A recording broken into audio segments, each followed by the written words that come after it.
Hello my dear student, कैसे हैं आप लोग? बढ़िया ना? पढ़ाई कैसे चल रही है आप लोग की? बढ़िया चल रही है ना? तो रियल नंबर के लेक्चर सेकंड में आपका स्वागत है, जिसमें हम बात करेंगे यूक्लिड डिवीजन लेमा के बारे में। लेक्चर वन में हमने बात किया था rational number, irrational number, real number के बारे में। वो पूरा इंट्रोडक्शन वीडियो था इस पूरे चैप्टर का। अब हम बात करेंगे यूक्लिड डिवीजन लेमा के बारे में। अगर आप लेक्चर फर्स्ट नहीं देखे हो तो जाके देखो और लेक्चर सेकंड से कंटिन्यू करो आप, ठीक है? और देखिए, सबसे पहले इस जो टॉपिक है ना, इसको भी हम पॉज करते हैं, 2 मिनट आपसे बात करते हैं।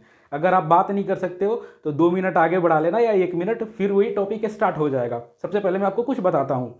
देखिए, जब से मैं लेक्चर फर्स्ट अपलोड किया यूट्यूब पे, उसके बाद जिसके पास भी मेरा नंबर था या कमेंट बॉक्स में वो लिख रहे थे कि लेक्चर सेकंड कब आएगा, लेक्चर सेकंड कब आएगा, ठीक है? तो देखिए, आप टेंशन मत लीजिए बिल्कुल भी। लेक्चर सेकंड आएगा और लेक्चर थर्ड भी आएगा और पूरा कोर्स भी कंप्लीट होगा आपका। आपके एग्जाम से पहले मैं प्रॉमिस करता हूँ, मैं कोशिश करूँगा कि आपका जितना भी मैथ्स का चैप्टर है वो कंप्लीट कर दूँ, मैं पढ़ा दूँ, मैं कंप्लीट करा दूँ और रिवीजन भी करा दूँ। सिर्फ कंप्लीट ना कराऊँ, साथ साथ में रिवीजन भी करा दूँ मैं, ठीक है? तो देखिए, ये जो रियल नंबर चैप्टर है, स्टार्ट कर दिया रियल नंबर, ठीक है? इसमें क्या होगा, 4 से या 5 वीडियो आएगा, ठीक है? रियल नंबर का लेंथ कितना होगा एक वीडियो का?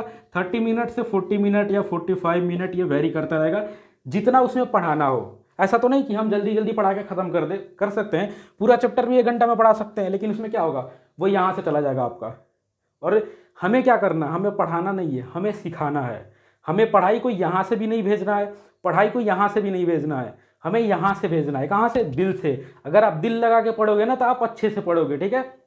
तो इसीलिए हम सोचे हैं पूरा अच्छे से आपको समझाएंगे, टाइम लेके पढ़ाएंगे आपको। हम ये नहीं देखेंगे वीडियो कितना लंबा हो रहा है, 1 घंटे में पूरा चैप्टर पढ़ा दे। आप देख लोगे यूट्यूब पे बहुत सारा वीडियो है कि 1 घंटे में पूरा चैप्टर कंप्लीट। कैसे भाई, क्यों बेवकूफ़ बना रहे हो बच्चों को? ये छोटे छोटे बच्चे के साथ जुल्म हो रहा है। 1 घंटे में पूरा चैप्टर यहाँ से जाएगा ऊपर से। वो छोटे छोटे बच्चे, उनको आप अच्छे से समझाओ ना। तो मैं यही कोशिश कर रहा हूँ कि आप लोगों को पूरा अच्छे से समझाऊं टाइम लेके। और टेंशन मत लो आप लोग, आप बस मुझे फॉलो करते रहो, ठीक है? क्या होगा, जैसे वीडियो आएगा, जैसे फर्स्ट लेक्चर आया, आप फर्स्ट लेक्चर को क्या करो, देखो, नोट डाउन करो, पढ़ो। फिर सेकेंड लेक्चर ये आ रहा है, सेकेंड लेक्चर को भी नोट डाउन करो, एकदम जैसे आप जाते हो ना पढ़ने के लिए, वैसे ही बिल्कुल आप सेकेंड वीडियो को भी नोट डाउन करना, पढ़ना, उसको रिवीजन करना। तब तक थर्ड वीडियो आ ही जाएगा, ठीक है? अब बिल्कुल टेंशन मत लो। एग्जाम से पहले मैं प्रॉमिस करता हूँ आपको कि आपका कोर्स भी कंप्लीट होगा और रिवीजन भी करा दूंगा मैं, ठीक है? तो बिल्कुल टेंशन मत लीजिए, बस फॉलो करते रहिए चैनल को। और आते हैं टॉपिक पे। टॉपिक का नाम है यूक्लिड डिवीजन लेमा। देख के तो क्या लग रहा है, क्या है, कितना ज़्यादा टफ होगा ये टॉपिक? समझ में कैसे आएगा? बिल्कुल भी नहीं, टेंशन बिल्कुल मत लो। क्यों? क्योंकि आप यहाँ पे पढ़ रहे हो आर्म्स कैरियर इंस्टीट्यूट पे, और आपको पढ़ा कौन रहा है? मैं पढ़ा रहा हूँ आपको। तो टेंशन लेने की जरूरत है बिल्कुल भी नहीं। टेंशन लेने का नहीं, टेंशन देने का भी नहीं, टेंशन को सॉल्व करने का। तो देखिए, यूक्लिड क्या है? एक मैथमेटिशियन का नाम है। ज़्यादातर क्या होता है कि साइंस में अगर कोई थ्योरी देता है या कुछ इन्वेंट करता है, तो वो थ्योरी या वो चीज़ उसी के नाम पे हम रख देते हैं। तो यूक्लिड साहब ने डिवीजन के लिए एक लेमा दिया, तो उन्हीं के नाम पे रख दिया यूक्लिड डिवीजन लेमा, ठीक है? तो ये रहे मैथमेटिशियन का नाम। डिवीजन आप जानते हो, जो आप डिवाइड करते हो, उससे ज़्यादा कुछ नहीं है, वही डिवाइड है। यहाँ पे एक नया टर्म आ रहा है जिसका नाम है लेमा। यहीं पे कंफ्यूजन क्रिएट हो रहा है कि लेमा क्या होता है। बहुत सारे लोगों के पहली बार सुने होंगे लेमा वर्ड। भाई ये लेमा क्या है? ये नया वर्ड सुन लिया मैं, लेमा, ठीक है? तो देखिए, लेमा क्या होता है? लेमा एक प्रूवन स्टेटमेंट है। क्या है? लेमा एक प्रूवन स्टेटमेंट है, मतलब पहले से प्रूव स्टेटमेंट है, जिसका हम यूज करके किसी दूसरे चीज को क्या करते हैं, प्रूव करते हैं। इसका पहले डेफिनेशन लिखो, फिर मैं समझाता हूं, ठीक है? डेफिनेशन क्या है?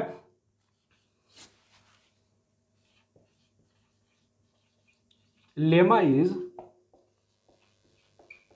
Proven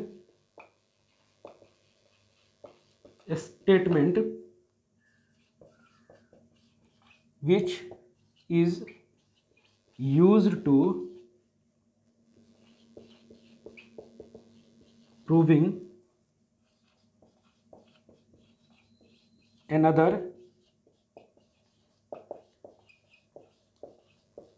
statement. लेमा एक प्रूवन स्टेटमेंट है, मतलब पहले से प्रूव स्टेटमेंट है, जिसका हम यूज करते हैं किसी दूसरे स्टेटमेंट को प्रूव करने के लिए। ये तो रहा डेफिनेशन, किताबी भाषा। और आप हमें क्या बोलोगे, सर आप सिंपल भाषा में समझाओ। तो रुकिए, मैं समझाता हूं, पहले आप डेफिनेशन लिखो, फिर मैं समझाता हूं लेमा क्या होता है। लिख लिए ना? देखिए, यहां पे आइए, सपोज करिए ये राजस्थान है, छोटा सा क्या है राजस्थान, इतना छोटा राजस्थान है, राजस्थान को आर से लिख दिए। फिर ये क्या है, यहाँ पे दिल्ली है, दिल्ली कैपिटल है तो सबसे ऊपर लिखते हैं। और यहाँ पे क्या है, देहरादून है। ठीक है, क्या है यहाँ पे, देहरादून है। अब पहले से प्रूव है, देखो बार बार वो बन जा रहा है, और वैसे भी देखो ये देहरादून है। ठीक है, अब देखिए पहले से प्रूव है कि राजस्थान से देहरादून 400 किलोमीटर है। सपोज करिए आप, पता ना है या नहीं है। फिर दिल्ली से देहरादून कितना दूर है, 300 किलोमीटर। ये क्या है, पहले से प्रूव है। सपोज करिए कि ये दो डिस्टेंस है, ये पहले से प्रूव है, आपको पता है कि राजस्थान से देहरादून, राजस्थान से दिल्ली 400 किलोमीटर और दिल्ली से देहरादून 300 किलोमीटर। ये प्रूव है, आपको पता है और पूरे दुनिया को पता है। सपोज करिए ये प्रूव है पहले से, ये इतना किलोमीटर है और यहाँ से यहाँ इतना किलोमीटर है। और तब तक एक आदमी आया और आपसे पूछा एक बात बताइए, राजस्थान से देहरादून कितना दूर है? तो आप क्या करोगे, आप पढ़े लिखे हो, आप तो इंटेलिजेंट हो, आप क्या करोगे, सीधे क्या निकालना है आपको, यहाँ से यहाँ तक का डिस्टेंस निकालना है राजस्थान से देहरादून का। आप क्या करोगे, 400 plus 300 is equal to 700 kilometre. और आप उससे बोलोगे देखो भाई मैं तो बहुत ज़्यादा इंटेलिजेंट हूँ, मैं निकाल लिया। और आंसर कितना आया, राजस्थान से देहरादून का डिस्टेंस कितना आया, 700 किलोमीटर। आपने बता दिया, आप इंटेलिजेंट बन गए। लेकिन आपने किया क्या, सोचिए आपने क्या किया। ये जो पहले से प्रूवन स्टेटमेंट है, मतलब राजस्थान से दिल्ली जो पहले से प्रूव है कि 400 किलोमीटर है और दिल्ली से देहरादून 300 किलोमीटर, ये जो पहले से प्रूव स्टेटमेंट है, आपने उसका यूज किया, उसका वैल्यू लिया और दोनों को ऐड करके आपने राजस्थान और देहरादून का डिस्टेंस निकाल लिया। कितना, 700 किलोमीटर। तो यही लेमा है। लेमा क्या, ये जो प्रूवन स्टेटमेंट है 400 किलोमीटर एंड 300 किलोमीटर, ये क्या है, लेमा है। समझे आप लेमा क्या होता है, कि लेमा एक प्रूवन स्टेटमेंट है जिसका यूज करके हम किसी और चीज को प्रूव करते हैं। ध्यान दीजिएगा मेरे डिफिनीशन को और मेरे हाथ को, कि लेमा एक प्रूवन स्टेटमेंट है जिसका यूज करके हम किसी और चीज को प्रूव करते हैं। यहाँ का डिस्टेंस प्रूव है कि इतना होता है। हम क्या किए, राजस्थान से देहरादून के बीच का डिस्टेंस निकाल लिए। तो ये 400 और 300 किलोमीटर क्या हुआ, ये लेमा हो गया। तो लेमा वही होता है कि पहले से कोई प्रूवन स्टेटमेंट है कि भाई ऐसा होता है, ये सभी लोग जानते हैं और ये फिक्स है कि ऐसे ही होता है। ठीक है, और उसका यूज करके हम किसी और चीज को प्रूव करते हैं, तो वो क्या हो गया, वो स्टेटमेंट लेमा होता है। ठीक है, तो अब देखिए यूक्लिड साहब ने डिवीजन के लिए कौन सा लेमा दिया था। तो सबसे पहले आप वो स्टेटमेंट लिखो जो उन्होंने लेमा दिया था, वो लिखो सबसे पहले, फिर मैं समझाता हूं। Given positive integers a and b, there exist unique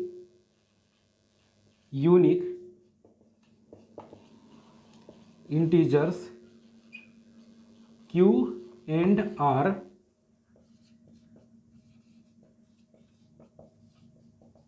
satisfying a is equal to B Q plus R. कहाँ पे, सो आर है वो greater than equal to 0 and less than B है। ये रहा उनका स्टेटमेंट, किसका, यूक्लिड डिवीजन लेमा का स्टेटमेंट क्या है, ये है। समझ में आ रहा है देख के क्या है ये स्टेटमेंट। मेरा काम है समझाने का, मैं समझाऊंगा आपको, बिल्कुल टेंशन मत लो आप। पहले इसको नोट डाउन कर लो, नोट डाउन कर लिए। अब देखिए, अब इसका क्या करते हैं, इसको हम निचोड़ निकालते हैं। जैसे नींबू का निचोड़ निकालते हैं ना, वैसे नींबू को निचोड़ते हैं ना, वैसे ही इसको निचोड़ते हैं इस स्टेटमेंट को। और जब हम इस स्टेटमेंट को निचोड़ेंगे तो क्या निकलेगा, क्या निकलेगा इस स्टेटमेंट का मीनिंग सिंपल भाषा में। कि देखिए सिंपल भाषा में समझिए यूक्लिड डिवीजन लेमा क्या है। ये स्टेटमेंट किताबी भाषा और सिंपल भाषा में समझाता हूं आपको। 2 नंबर है, 2 पॉजिटिव इंटीजर है। जब एक नंबर को एक नंबर से डिवाइड करेंगे तो डिविडेंड डिवाइजर कोसेंट रिमाइंडर पता है ना क्या होता है। यहां पे देख लो आप, ये डिवाइड हो गया, यहां पे जो होता है उसको क्या बोलते हैं, डिविडेंड। यहां पे होता है उसको क्या बोलते हैं, डिवाइजर। यहाँ पे कोसेंट और यहाँ पे जो होता है वो क्या होता है, रिमाइंडर। समझिए, यहाँ पे डिविडेंड होता है, ये डिवाइजर होता है, ये कोसेंट होता है, ये रिमाइंडर होता है। ठीक है, तो अगर हम एक नंबर को एक नंबर से डिवाइड करेंगे तो जो डिविडेंड होगा क्या होगा, जो डिविडेंड होगा वो किसके इक्वल होगा, वो divisor multiply quotient plus remainder के इक्वल होगा। यही इस स्टेटमेंट का मतलब है सिंपल भाषा में। किसमें, सिंपल भाषा में। देखो मैं कैसे लिखता हूं, सिंपल भाषा में क्या है ये कि dividend is equal to divisor multiply quotient plus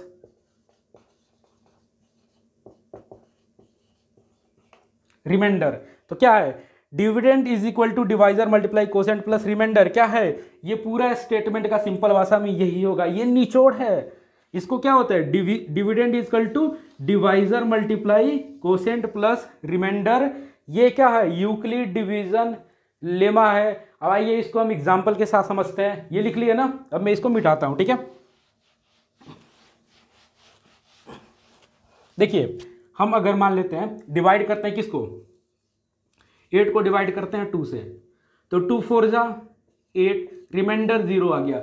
अब देखिए इस इक्वेशन पे रखिए, लेमा इक्वेशन पे रखिए, क्या होगा, यूक्लिड डिवीजन लेमा स्टेटमेंट को रखिए। क्या होगा यहाँ पे कि 8 इज इक्वल टू, डिविडेंड क्या है, 8 है। मैंने क्या बोला था, जो अंदर होगा वो क्या होता है, डिविडेंड।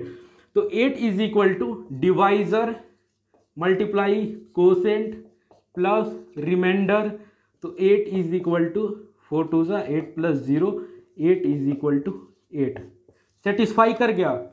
सेटिस्फाई मतलब क्या होता है, देखिए इक्वेशन में वेरिएबल की जगह पे उसका वैल्यू रख देने पे अगर LHS इक्वल टू RHS आ गया तो हम क्या बोलेंगे कि ये सेटिस्फाई कर गया। सेटिस्फाई मतलब क्या होता है कि इक्वेशन में वेरिएबल के जगह पे उसका वैल्यू पुट कर दे और अगर LHS इक्वल टू RHS आ गया तो हम क्या बोलेंगे कि वो इक्वेशन सेटिस्फाई कर गया, वो वैल्यू क्या हो गया, सेटिस्फाई कर गया। तो यहाँ पे LHS इक्वल टू RHS आ गया, सेटिस्फाई कर गया डिवीजन लेमा को। और एक और चीज नीचे क्या लिखा हुआ था कि R is greater than equal to 0 and less than B। इसका मतलब क्या हुआ, इसका मतलब हुआ कि जो रिमाइंडर होगा, रिमाइंडर क्या होगा, डिवाइजर से छोटा होगा और 0 से बड़ा होगा या 0 के बराबर होगा। यहां पे देखिए, यहां पे क्या हुआ, रिमाइंडर कितना है, 0 है।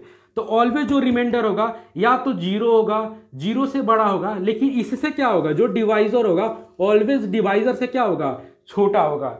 यही है यूक्लिड डिवीजन लेमा। एक बार फिर से आपको समझा देते हैं कि पहले लेमा समझिए कि लेमा एक प्रूवन स्टेटमेंट है जिसका यूज करके हम किसी दूसरे चीज को प्रूव करते हैं। ठीक है, वो स्टेटमेंट जो पहले से प्रूव है उसका यूज करके किसी दूसरे स्टेटमेंट को प्रूव करते हैं, तो उस स्टेटमेंट को, किस स्टेटमेंट को, जो पहले से प्रूव है उस स्टेटमेंट को हम लेमा बोलते हैं। यूक्लिड डिवीजन लेमा क्या है, यूक्लिड डिवीजन लेमा है कि डिविडेंड अगर दो पॉजिटिव इंटीजर है, जब हम डिवाइड करते हैं एक इंटीजर को दूसरे इंटीजर से, तो डिविडेंड जो होगा, डिविडेंड हमेशा किसके इक्वल होगा, divisor multiply quotient plus remainder के इक्वल होगा।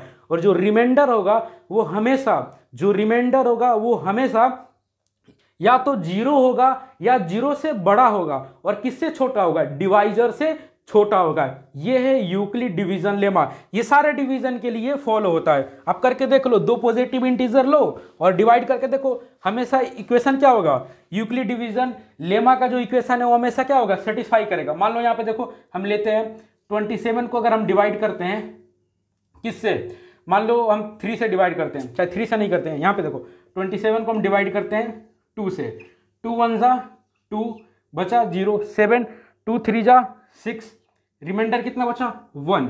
अब देखिए यहाँ पे क्या होगा, डिविडेंड कितना है, डिविडेंड है 27, डिवाइजर कितना है 2, कोसेंट कितना है 13 और प्लस रिमाइंडर कितना है 1। ठीक है, तो 27 इज इक्वल टू 13 26 और प्लस 1, तो 27 इज इक्वल टू 27 हो गया। LHS is equal to RHS। तो आप कोई भी दो पॉजिटिव इंटीजर लोगे और जब उसको डिवाइड करोगे तो उसका जो डिविडेंड होगा हमेशा किसके इक्वल होगा, divisor multiply quotient plus remainder के इक्वल होगा। यही है यूक्लिड डिवीजन लेमा। देखिए कुछ भी नहीं होता है, ठीक है। आप तो डिवीजन पढ़े थे, ये तो आप जानते थे, बस उन्होंने बस ये क्या किया, एक्स्ट्रा कुछ बता दिया।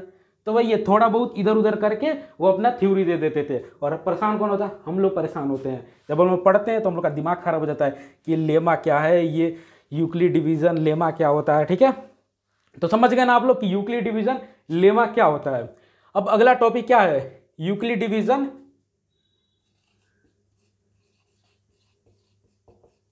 एल्गोरिदम। एक खत्म होता नहीं, दूसरा आ जाता है, ठीक है। अभी लेमा खत्म नहीं होता इनका थ्योरी, यूक्लिड डिवीजन लेमा, तब तक कौन सा आ गया, यूक्लिड डिवीजन एल्गोरिदम। लेमा समझ गए ना, अच्छे से बढ़िया से समझ गए ना। अगर नहीं समझ आया तो एक बार पीछे जाओ वीडियो को और फिर से देखो, समझ आ जाएगा बिल्कुल, ठीक है। तो देखो अगला टॉपिक कौन सा, Euclid division algorithm. Euclid mathematician का नाम है, डिवीजन आप जानते हो। अब फिर आ गया कौन सा वर्ड, एल्गोरिदम, फिर लोचा हो गया। अब एल्गोरिदम क्या होता है ये भी नहीं जानता हूं मैं। तो देखिए एल्गोरिदम क्या होता है, एल्गोरिदम सेट ऑफ रूल। सबसे पहले इसका डिफिनीशन लीजिए, सेट ऑफ रूल्स या वे टू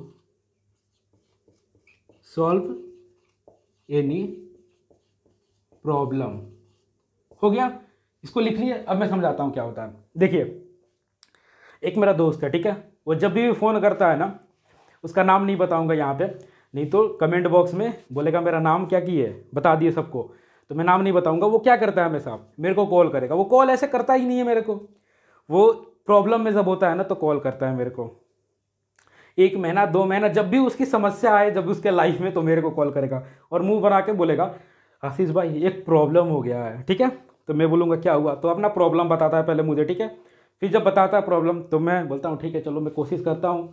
तो मैं फिर उसे बताता हूँ काम करो, ऐसे करो, वैसे करो, वैसे करो, फिर हो जाएगा, ठीक हो जाएगा।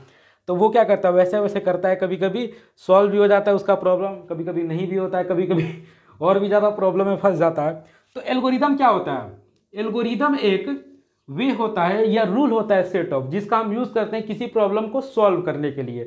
जैसे उसने मेरे को बताया कोई प्रॉब्लम, मैंने उसको कुछ, जैसे वो मेरे को प्रॉब्लम बताया कि ईमेल कैसे बनाते हैं, तो मैं उसको बताऊंगा एक काम करो, सबसे पहले जाओ गूगल पे सर्च करो gmail.com, ठीक है। उसके आएगा ये first name, last name, middle name, password create करना, फिर फोटो डालना और फिर ईमेल डालना, वो बन जाएगा तुम्हारा ईमेल। तो मैंने क्या बताया, एक सेट ऑफ रूल बताया उसको कि ये करो, ये करो, ये करो, फिर तुम्हारा ईमेल क्या हो जाएगा, बन जाएगा। तो उसका जो प्रॉब्लम था ईमेल बनाने का, उसको सॉल्व करने के लिए मैंने कुछ स्टेटमेंट बताया उसको। तो वो क्या किया, वो अपना ईमेल बना लिया। तो उसको क्या बोलते हैं, ईमेल बनाने का एल्गोरिदम। नहीं समझ आया, एक और एग्जांपल लेते हैं, एकदम घरेलू एग्जांपल लेते हैं। जैसे आपके घर में कोई आ गया और आपके घर में कोई नहीं, आप ही बच्चे हो, ठीक है। तो आप किसी को कॉल करोगे, बोलोगे यार चाय कैसे बनाते बताओ ना, घर में मेहमान आ गया, घर में कोई है नहीं, मुझे ही बनाना है। तो आप, वो जो आदमी कॉल पे रहेगा या आपकी दीदी या कोई भी जो कॉल पे रहेगा, वो आपको क्या बोलेगा, काम करो, सबसे पहले गैस ऑन करो, ठीक है। उसके बाद उस पर जो भी बर्तन रखना है रखो, फिर उसमें पानी थोड़ा सा उबालो, गर्म करो, फिर उसमें दूध डालो, चीनी डालो, चाय पत्ती डालो, लास्ट में अदरक डालो, कुछ देर खौलाओ, फिर छान के फिर उसके सामने लेके चले जाओ, उसको सर्व करो। तो क्या किया उन्होंने, जिन्होंने आपको चाय बनाने का तरीका बताया, उन्होंने आपको क्या बताया, वो चाय बनाने का एल्गोरिदम बताया। मतलब कि आप पहले क्या करोगे, चाय बनाना एक प्रॉब्लम है, ठीक है, मतलब एक समस्या है कि चाय कैसे बनेगा, उसको बनाने के लिए उन्होंने आपको तरीका बताया कि ये करो, ये करो, ये करो, सेट ऑफ रूल बताया उन्होंने कि सबसे पहले ये करना, फिर ये करना, लास्ट में ये करना। तो ये क्या होगा, ये एक एल्गोरिदम होता है।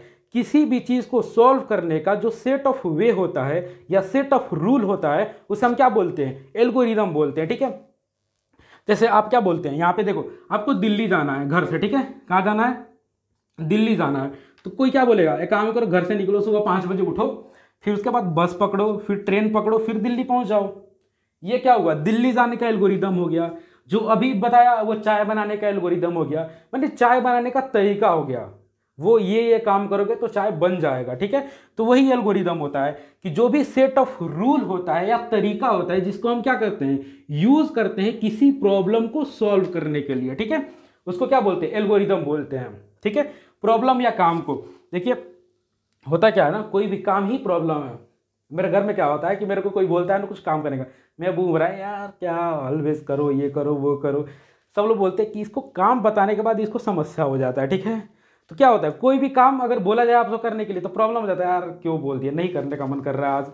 तो वही चीज़ है कि कोई भी काम है वो क्या है, प्रॉब्लम है, ठीक है। तो उसको सॉल्व करने का जो तरीका होता है, जो रूल होता है, कुछ तरीका ये फॉलो करोगे तो वो प्रॉब्लम सॉल्व हो जाएगा, उसी को हम एल्गोरिदम बोलते हैं। अब हम बात करेंगे कि यूक्लिड डिवीजन एल्गोरिदम क्या होता है। तो देखिए, यूक्लिड डिवीजन एल्गोरिदम का यूज करके हम क्या करते हैं, यूज्ड टू फाइंड HCF।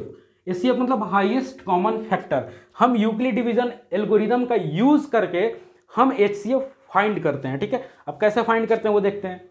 चलिए, अभी HCF फाइंड नहीं करते, अभी बात कर लेते हैं HCF क्या होता है, क्योंकि बहुत सारों का डाउट होगा HCF क्या होता है। पढ़ के तो आ गए हैं 10th में, लेकिन HCF क्या होता है, डाउट है HCF में। तो चलो उसी का बात कर लेते हैं। HCF क्या होता है, जैसे दो नंबर है, मान लो एक नंबर है 2 और एक नंबर है 20, ठीक है। अब इसका फैक्टर कौन कौन सा होगा, फैक्टर भी पता है कि नहीं पता है, पता है ना फैक्टर क्या होता है, देखो नहीं पता है, चलो वो भी बता देता हूँ।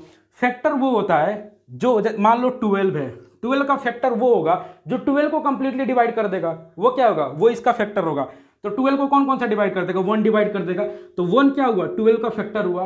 12 को 2 डिवाइड कर देगा तो 2 क्या हुआ, 12 का फैक्टर हो गया। 12 को 3 डिवाइड कर देगा, 4 डिवाइड कर देगा, 6 डिवाइड कर देगा, फिर कौन डिवाइड कर देगा, 12 डिवाइड कर देगा। तो ये जो फैक्टर है, फैक्टर मतलब समझ गए ना, कि जो उसको कंप्लीटली डिवाइड कर दे वो उसका क्या होता है, फैक्टर होता है। जो कंप्लीटली डिवाइड कर दे वो फैक्टर होता है। तो 12 का फैक्टर कौन कौन सा है, 1 है, 2 है, 3 है, 4 है, 6 है, 12 है। ये क्या करेगा, ये 12 को डिवाइड करेगा, ठीक है। अब यहां पे बताइए जल्दी जल्दी 20 का फैक्टर कौन कौन सा, जल्दी बताइए। 1 होगा, 2 होगा, 4 होगा, 5 होगा, 10 होगा, 20 होगा। कोई छूट तो नहीं गया इसमें, देख लो, अगर छूट गया तो लिख लो, वैसे छोटा नहीं है कोई, ठीक है। ये हुआ 20 का फैक्टर, ये हुआ 12 का फैक्टर। अब देखो, कॉमन मतलब समझते हो, कॉमन मतलब जो दोनों में हो।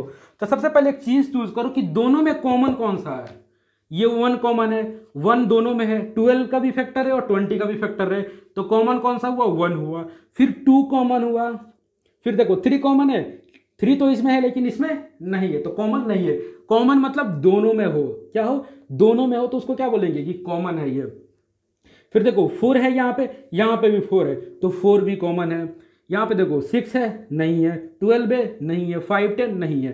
तो इसमें कॉमन कौन कौन सा है, देखो कॉमन है यहाँ पे 1 2 और 4।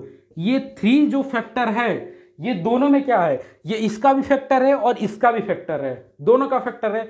अब देखो इसमें हाईएस्ट कौन सा है, किसमें हाईएस्ट, जो भी कॉमन फैक्टर है, दोनों में जो कॉमन फैक्टर है उसमें हाईएस्ट कौन सा है, 1 2 4 में हाईएस्ट कौन सा है, ये भी बताना पड़ेगा, नहीं बताना पड़ेगा ना। तो कौन सा है हाईएस्ट, ये 4 क्या है, 4 हाईएस्ट है इसमें। तो ये 4 क्या हो गया, ये 4 हो गया हाईएस्ट कॉमन फैक्टर। समझ आ गया, मतलब वैसा फैक्टर जो दोनों में कॉमन हो। तो बहुत सारा फैक्टर हो सकता है जो दोनों में कॉमन हो, जरूरत नहीं कि एक ही फैक्टर कॉमन होगा उसमें। जैसे यहां पे देखा आपने, इन दोनों नंबर का जो फैक्टर का लिस्ट था, उस लिस्ट में 3 फैक्टर जो थे वो कॉमन थे। तो जो 3 फैक्टर कॉमन थे और वो तीनों फैक्टर जो कॉमन फैक्टर हैं, उन फैक्टर में सबसे हाईएस्ट कौन सा था, मतलब सबसे बड़ा कौन सा था, 4 था। तो 4 क्या हुआ, इन दोनों का हाईएस्ट कॉमन फैक्टर हो गया। समझ आ गया बढ़िया से, नहीं समझ आया, एक और एग्जांपल देखते हैं। यहां पे मान लो 16 है, ठीक है, और यहां पे है 25, ठीक है। देखो क्या 25 16 लेते हैं, यहां पे लेते हैं 20 को लेते हैं और यहां पे 25 को लेते हैं, ठीक है। देखो 20 का फैक्टर कौन कौन सा होगा, अभी हमने देखा 1 होगा, 2 होगा, 4 होगा, 5 होगा, 10 होगा, 20 होगा, ठीक है। और इसका फैक्टर कौन कौन सा होगा, 1 होगा, 5 होगा, उसके बाद 25 होगा, ठीक है। तो 20 का फैक्टर ये है, 25 का फैक्टर ये है। अब देखो दोनों में कॉमन कौन सा है, 1 कॉमन है, 1 को टिक मार दिए, फिर 2 नहीं है, 4 नहीं है, 5 हाँ है, 5 कॉमन है, फिर 10 नहीं, 20 नहीं। तो इन दोनों में 20 और 25 की जो फैक्टर लिस्ट हैं इसमें कॉमन फैक्टर कौन कौन सा है, एक 1 है और एक 5 है। अब देखेंगे इस 1 और 5 में हाईएस्ट कौन सा है, 5 है। तो ये क्या हो गया, 5 क्या होगा, HCF हो गया किसका, 20 का और 25 का। क्या हो गया, 5 HCF हो गया किसका, 20 एंड 25 का। मतलब जो फैक्टर होता है उन फैक्टर में कॉमन फैक्टर होगा, मतलब कोई भी ऐसा होगा, मान लो यहाँ पे तीन नंबर हो तो तीनों नंबर में जो फैक्टर लिस्ट होगा उसमें कुछ कॉमन होगा, और उन कॉमन में जो हाईएस्ट फैक्टर होगा वो क्या होता है, हाईएस्ट कॉमन फैक्टर। उसी को हम शॉर्ट में क्या बोलते हैं, HCF बोलते हैं। देखो ये तो नंबर छोटा था तो हम ऐसे फैक्टर लिस्ट लिख लिए और उसमें कॉमन देख लिए और कॉमन में हाईएस्ट देख के HCF निकाल लिए। लेकिन जब बड़ा बड़ा नंबर होगा तो क्या हम उसका फैक्टर निकालते रह जाएंगे। अब एक बात बताओ, इसका फैक्टर लिखो, इसका फैक्टर लिखो, लिखते रह जाओगे, सोचते रह जाओगे कि इसका फैक्टर क्या होगा, लिस्ट बैठाते रह जाओगे तो क्या हो जाएगा, बहुत टाइम लगेगा इसमें। पहले इसका फैक्टर निकाले, फिर जो अपोजिट नंबर दूसरा नंबर होगा उसका भी फैक्टर लिखने में टाइम लग जाएगा। तो हम क्या करेंगे, उसी के लिए उन्होंने क्या किया, यूक्लिड डिवीजन एल्गोरिदम दिया, जिसका यूज करके हम क्या करते हैं, HCF फाइंड करते हैं। उसमें क्या कहा उन्होंने, एल्गोरिदम सुनो।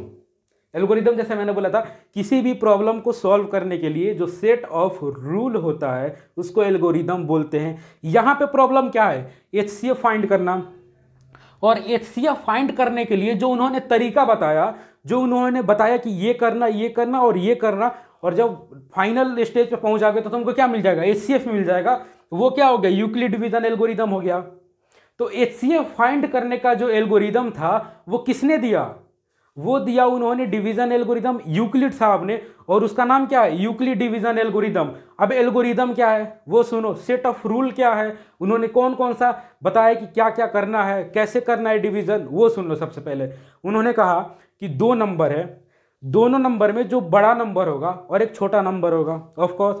तो जो बड़ा नंबर है उसको डिवाइड करेंगे छोटे नंबर से, ठीक है, छोटे नंबर से डिवाइड करेंगे। जब डिवाइड देखेंगे तो नीचे देखेंगे रिमाइंडर कितना है। अगर रिमाइंडर 0 आ जाएगा तो जो डिवाइजर था, जिस नंबर से डिवाइड दे रहे थे, वही क्या हो जाएगा, डिवाइजर, HCF हो जाएगा। ध्यान से सुनना, फिर से रिपीट कर रहा हूं कि अगर हम पहले डिवाइड करेंगे, दो नंबर है, एक नंबर बड़ा है एक नंबर छोटा है, तो बड़े वाले नंबर को छोटे वाले नंबर से जब हम डिवाइड करेंगे और रिमाइंडर देखेंगे कि रिमाइंडर क्या आ रहा है, अगर रिमाइंडर 0 आ गया, क्या आ गया, 0 आ गया, तो जो डिवाइजर था, जो छोटा नंबर था जिसे हम डिवाइड दे रहे थे, वही डिवाइजर क्या हो जाएगा, दोनों नंबर का HCF हो जाएगा। लेकिन जरूरी तो नहीं कि ऑलवेज जब भी हम डिवाइड करें और रिमाइंडर 0 ही आ जाए, जरूरी है ऐसा। अब देखो तो यहाँ पे मान लो यहाँ पे 11 है, दो नंबर है 11 एंड 2, तो डिवाइड करो, 2 5 जा 10, रिमाइंडर 1 आया, रिमाइंडर 0 नहीं आया। अब इस केस में क्या करेंगे, जिस केस में रिमाइंडर 0 नहीं होगा उस केस में क्या करेंगे, उस केस में उन्होंने कहा कि अगर रिमाइंडर 0 नहीं आता है तो डिवाइड फिर आगे करेंगे। और अब डिवाइड क्या होगा, ये जो रिमाइंडर है ये हो जाएगा डिवाइजर, रिमाइंडर से डिवाइड करेंगे और यहां डिविडेंड कौन आ जाएगा, जो पहले वाला डिवाइजर था। डिवाइजर किस में बदल जाएगा, यहां पे देख लो, जो डिवाइजर था, डिवाइजर बदल जाएगा डिविडेंड में, और जो रिमाइंडर था वो बदल जाएगा डिवाइजर में, हर स्टेप में। तो देखो यहां पे क्या है, यहां पे जो 2 है ये देख लिया ना, तो देखो यहां पे रिमाइंडर 1 है, अब ये रिमाइंडर क्या हो गया, डिवाइजर में बदल गया। अब क्या हो गया, डिवाइजर हो गया, और डिविडेंड क्या होगा, ये डिवाइजर, डिवाइजर किस में बदलेगा, रिमाइंडर में, तो यहां पे ला देंगे 2। तो अब डिवाइड करेंगे, फिर अब ऊपर वाला छोड़ देंगे, अब नीचे एक डिवाइड दिख रहा है, ऊपर को ऐसे बंद करो, एक डिवाइड दिख रहा है, तो 1 2 जा 2, रिमाइंडर 0 आ गया। और उन्होंने कहा कि जहां पे हम डिवाइड करेंगे, जिस डिवाइजर से रिमाइंडर 0 आ जाएगा, उस डिवाइजर को हम बोलेंगे कि दोनों नंबर का HCF है। तो यहां पे किस डिवाइजर से रिमाइंडर 0 आया, यहाँ पे किस डिवाइजर से रिमाइंडर 0 आया, 1 से। तो 1 क्या है, 11 और 2 का क्या है, HCF है, हाईएस्ट कॉमन फैक्टर है। अगर मान लो यहाँ पे भी कुछ रिमाइंडर आ जाता, यहाँ पे मान लो यहाँ पे 100 रिमाइंडर आ जाता, सपोज करो 100 रिमाइंडर आ जाता, तो फिर क्या करेंगे, अब ये जो रिमाइंडर है फिर डिवाइजर बदल जाएगा और फिर ये वाला जो डिवाइजर है फिर यहाँ पे चला आएगा और 1, समझ गया ना। तो ये क्या हो जाएगा, ये रिमाइंडर डिवाइजर हो जाएगा और ये डिवाइजर डिविडेंड हो जाएगा। ऐसे ही करते करते करते करते हम करते जाएंगे, कहां तक करेंगे, जब तक रिमाइंडर 0 नहीं आएगा। और जिस डिवाइजर से रिमाइंडर 0 आ जाएगा वो डिवाइजर उन दोनों नंबर का क्या होगा, HCF होगा। एक एग्जांपल लेके समझते हैं, लेकिन देखो एक एग्जांपल पहले देखो समझो, ठीक है। 2 नंबर है, मान लो नंबर है 27 और 2, 2 नंबर है, ठीक है। तो इनका देखो सबसे पहले 27 हो गया, फिर तो वही 1 वाला नहीं, कोई और एग्जांपल लेते हैं हम, जैसे 25 एंड 8 का लेते हैं, ठीक है। अब देखो इसमें बड़ा कौन सा है, 25 बड़ा है 8 से, तो बड़ा वाला नंबर क्या हो जाएगा, बड़ा वाला नंबर डिविडेंड हो जाएगा, क्या हो जाएगा, डिविडेंड हो जाएगा। और ये जो छोटा वाला नंबर है वो डिवाइजर हो जाएगा। तो 8 3 जा 24, क्या हो जाएगा, 8 3 जा 24, रिमाइंडर बचा कितना, 1। अब देखो यहां पे 1 बचा रिमाइंडर, अब यहां पे 0 रहता तो ये डिवाइजर, अगर यहां पे 0 रहता तो यही क्या हो जाता, इन दोनों का HCF हो जाता। लेकिन कुछ रिमाइंडर आ गया तो फिर आगे डिवाइड कंटिन्यू करेंगे और कंटिन्यू करके क्या करेंगे, ये वाला जो रिमाइंडर है डिवाइजर हो गया और ये वाला जो डिवाइजर है वो डिविडेंड हो गया और यहां पे आ जाएगा 8, तो 1 8 जा 8, रिमाइंडर आ गया 0। और रिमाइंडर जहां 0 आएगा, जिस डिवाइजर से रिमाइंडर 0 आएगा वो डिवाइजर क्या हो जाएगा, HCF हो जाएगा। तो लिखोगे 1 इज HCF ऑफ 25 एंड 8, समझ गए। अब देखो इसको लिखने का तरीका कैसा है, यहां पे पहले देखो इसी को एक और एग्जाम्पल लेते हैं और उसको समझाते हैं कि एग्जाम में कैसे लिखना है। ये तो समझ गए आप ना, एग्जाम में कैसे लिखना है वो देखो आप।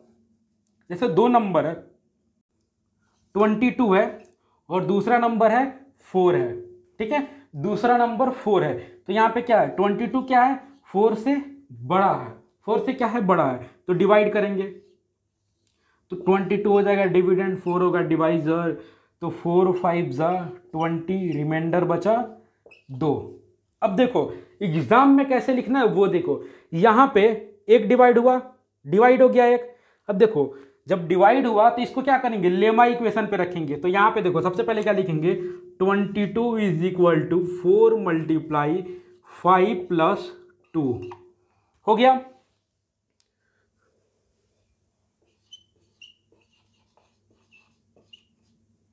हो गया, पहला इक्वेशन क्या हुआ, 22 is equal to 4 multiply 5 plus 2, dividend equal to divisor multiply quotient plus remainder, जो लेमा था, जो डिवीजन लेमा का इक्वेशन था। अब लिखेंगे, अब देखो यहां पे रिमाइंडर 0 आया, रिमाइंडर 0 आया, नहीं आया तो हम डिवाइड आगे कंटिन्यू करेंगे और ये जो डिवाइजर है क्या हो जाएगा, डिविडेंड हो जाएगा, और सॉरी ये जो रिमाइंडर है वो डिवाइजर हो जाएगा और ये जो डिवाइजर है वो डिविडेंड हो जाएगा। मतलब अब यहां से फिर डिवाइड करेंगे और ये 4 अंदर आ जाएगा, तो 2 2 जा 4 और रिमाइंडर आ गया 0। अब ऊपर वाला डिवाइड ढक लो, नीचे एक नया डिवाइड दिख रहा है तुमको, एक फ्रेश डिवाइड दिख रहा है नीचे।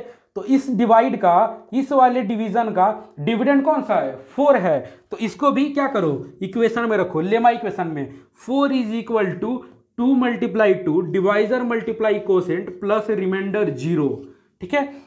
बोर्ड में ये इक्वेशन जरूर लिखना, बोर्ड में ऐसे नहीं कि डायरेक्ट ऐसे डिवीजन कर दिए और यहाँ पे बोल दिया 2 HCF है, वो नहीं। बोर्ड में नंबर कैसे मिलेगा, बोर्ड में नंबर मिलेगा कि सबसे पहले आप डिवाइड करो, डिवाइड करके आप पहले डिवीजन लेमा इक्वेशन पे रखो आप इसको, फिर यहाँ पे देखो, यहाँ पे क्या हुआ, यहाँ पे आ गया 0, तो जहां पे 0 आएगा, जिस डिवाइजर से रिमाइंडर 0 आएगा वो डिवाइजर क्या हो जाएगा, वो डिवाइजर HCF हो जाएगा, ठीक है। और जितनी बार डिवाइड करते जाओगे उतनी बार लेमा इक्वेशन लिखते जाना, ठीक है। और जहां रिमाइंडर 0 आ गया वहां का डिवाइजर HCF होगा। तो समझ में आ गया आपको। एक बार फिर से मैं पूरे वीडियो का समरी बताता हूं आपको। सबसे पहले आप लेमा समझिए। लेमा एक प्रूवन स्टेटमेंट है जिसका यूज करके हम दूसरी चीज को प्रूव करते हैं, ठीक है। फिर डिवीजन लेमा क्या था? डिवीजन लेमा था कि dividend equal to divisor multiply quotient plus reminder.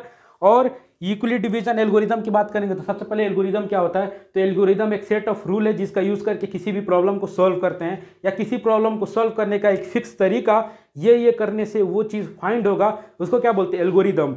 Euclid division algorithm का यूज करके हम एचसीएफ फाइंड करते हैं। और कैसे एचसीएफ का एल्गोरिदम क्या है? एचसीएफ फाइंड करने का एल्गोरिदम क्या है कि सबसे पहले हम डिवाइड करेंगे, अगर रिमाइंडर 0 आ गया तो जो डिवाइजर है वही क्या हो जाएगा? वही हो जाएगा एचसीएफ। ज्यादा स्पीड में हो गया क्या? तो सुनो, तो जो क्योंकि समरी था ना तो थोड़ा सा मैं स्पीड बता रहा हूं आपको लास्ट में। तो ये हो गया, वही डिवाइजर क्या हो जाएगा? रिमाइंडर। अगर मान लो कि वही डिवाइजर हो जाएगा एचसीएफ। और अगर रिमाइंडर 0 नहीं आया, ठीक है, रिमाइंडर अगर 0 नहीं आया, रिमाइंडर कुछ आया, तो फिर क्या करेंगे? एक और डिवाइड करेंगे। और अब डिवाइड क्या होगा?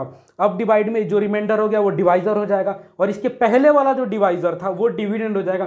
फिर डिवाइड करेंगे, देखेंगे कि रिमाइंडर 0 आया कि नहीं। अगर रिमाइंडर 0 आया तो वो डिवाइजर एचसीएफ हो जाएगा। अगर यहाँ पे कुछ रिमाइंडर आ जाता तो फिर एक और डिवाइड करते और ये रिमाइंडर डिवाइजर हो जाता और ये डिवाइजर डिविडेंड हो जाता। फिर आगे करते और तब तक करते जब तक 0 नहीं आ जाता। जब तक तोड़ेंगे नहीं तब तक छोड़ेंगे नहीं, ठीक है। तो देखिए यहां पे समझ गए ना, डिवीजन लेमा, डिवीजन एल्गोरिथम, सब कुछ टफ लग रहा था अभी तक, अभी टफ लग रहा है। चुटकी में खत्म कर दिए, किसमें? चुटकी बजा के खत्म कर दिए। किसको? डिवीजन लेमा को, डिवीजन एल्गोरिथम को। तो ये वीडियो यहीं पे समाप्त होता है और अगले वीडियो में हम बात नहीं करेंगे, अगले वीडियो में सॉल्व करेंगे। किसको? एक्सरसाइज 1 किसको? एक्सरसाइज 1.1 को। चल जा, एक्सरसाइज 1.1 को क्या करेंगे? हम सॉल्व करेंगे फुल्ली। तो पहले इसको पढ़ लो, ठीक है। एक काम करो, फर्स्ट लेक्चर था, सेकेंड लेक्चर, दोनों लेक्चर को देख लो, दोनों लेक्चर का नोट्स बना लो, और उसके बाद एक्सरसाइज 1.1 आज ही बैठ के सॉल्व करो। अगर नहीं सॉल्व होता है तो अगला वीडियो तो पूरा फुल सॉल्व करेंगे ही।